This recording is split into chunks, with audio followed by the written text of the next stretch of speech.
Good evening, New Zealand. How's it going there? Aaron Wilkinson for New Zealand Storm Chasers. Tonight we're wearing AC/DC. I would say I'm thunderstruck, but I appear to be back in black, although that could be a bit contentious in the current climate.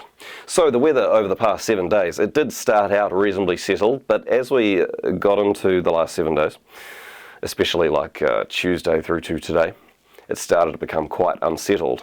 These outlooks, we're only doing them once a week at the moment, and at the beginning they tend to be fairly accurate, but as you go into the future, the possibilities become endless and there can be quite a bit of variability.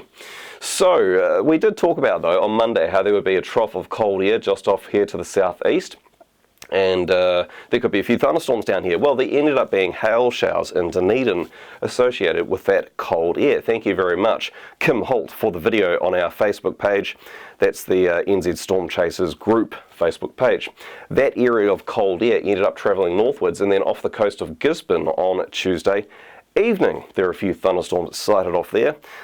Thank you very much, Monica Tita. You can see those videos on the New Zealand Storm Chasers group page on Facebook. Then, today, Thursday, we ended up getting some very cold air for the South Island, snow showers in Canterbury. Generally speaking, I would have expected that snow level to be about 200 metres at its lowest point, and if you step back, look at Banks Peninsula, that's basically where it was, but there were cold bursts of air and the snow did get lower for a time. So let's look at the chances for the next 7 days. There's not really much occurring as we get into this weekend, but Tuesday next week, a big area of low pressure over New Zealand, and there's some very cold air coming in from the south here and then sort of bending around like that. See that blue line there? That is called a thickness line, and it's a representation of how thick the atmosphere is.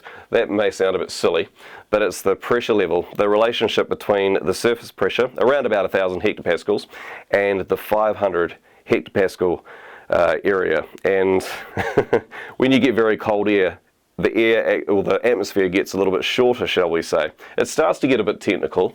Please do Google thickness levels if you would like to learn about them.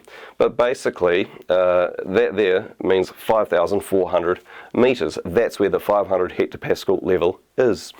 But where you get that blue line on these sort of maps, and then the contours going in like that, that means the air is very cold, especially in the upper atmosphere. So, the west coast there, and up the western side of the North Island, Tuesday next week, from afternoon onwards, there is a chance of thunderstorms and hail.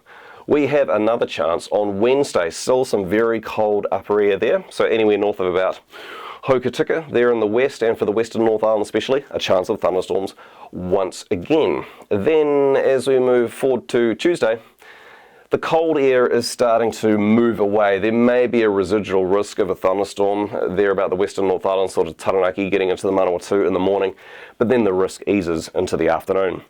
Okay, that's all from me this week. Please like this video, share it if you like, and subscribe to the page. That would be much appreciated. We'll catch you again on Thursday next week. Severe thunderstorm watch